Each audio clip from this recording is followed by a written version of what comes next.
Hi, gang, sexy. Well, the ride of the Valkyrie got a flat tire. So this is the last four turns of the game. Like I said, I split it up into two because it was a January 3rd, January 4th fight. And like I say, they brought some buddies with them. They brought some armor.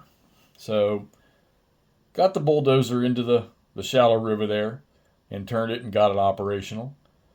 And then I could never get my damn Shermans across the bridge or across that little sort of bulldozer made crossing right there.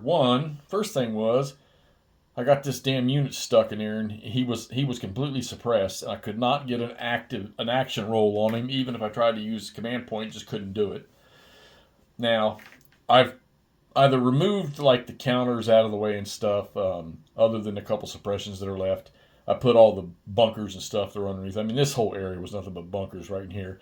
So, the designer's notes in the game about the fight, about the just horrendous amount of hidden machine gun nests. Well, I think that kind of proved it, because every time the Americans would get in, make it in, and actually take a hex, the Japanese would move into the next layer behind them, into the bunkers or into foxholes or whatever, and get fire on them, because they usually would be weak after their melee. Most of the time they take a hit. I think I had one melee where a unit didn't take a hit. These two here in the last round, the two Japanese units that they were in there getting ready to hand with, they failed their morale check and had to run. Now, for those, this thing's got an interesting little concept. Okay, so your units can be suppressed or they can be fully suppressed. Okay, now depending on which one they are, if you look down the right side of the counter, 10, 6, and 2. Notice the 6 is yellow, the 2 is red. 10, since you're rolling a 10-sided dice, his morale level at 10, you don't have to roll for a morale check on that if he's in full strength and he has no suppressions on him. If he's suppressed, to do any action, you got to roll against that 6. That's usually, you can usually accomplish that, okay? And then if he's a 2, you got to roll a 2 or less to get him to activate if he's fully suppressed. So that created, like I say, a lot of problems for that guy, a couple of the other Americans over here. And every time they would get in close on an enemy position, the opportunity fire would just trash these units. Now, there's a lot of Americans that are fully suppressed, but the only casualties, total eliminations, are the 2 sitting up there. And you see the Japanese have lost 5 units, okay? They had 100 millimeter artillery, and they had an 80 millimeter off-board mortar, heavy mortars. So, not terribly ineffective, but in the jungle, inside of bunkers, didn't get a whole lot of... Hell, I think I got more action out of these mortar weapons teams, which were shooting into these things at with a firepower of 2 and getting lucky. Now, in this game here, if you roll a 1 on any kind of fire, it's a suppression. All right, but then you got to take that die roll and you got to add it to the unit's casualty number here. And if that, like the first number there, you roll, let's say you roll a 1 on your mortar attack, which has a firepower of 2 because of the bunker. All right, and you roll a 1. Well, you're going to take that 1 you rolled, add the 3 to it, and if it's less than the modified firepower roll or the firepower number, then he's going to take a reduction.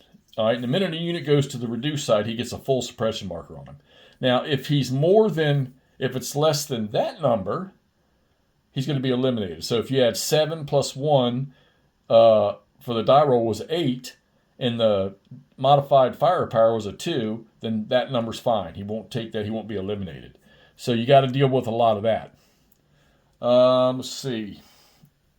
The tanks, they didn't hit much. I mean, once this got cleared out and these guys were down in here, they really didn't have any targets. I actually moved this guy over to here so he could at least shoot maybe down 3, but he didn't do no damage to these guys here.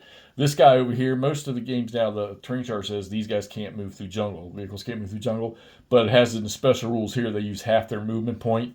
So his movement, is 12, 12.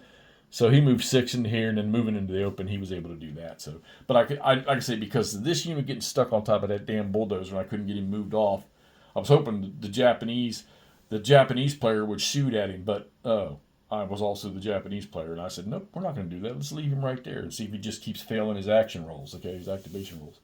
So there you go, guys. Band of Brothers.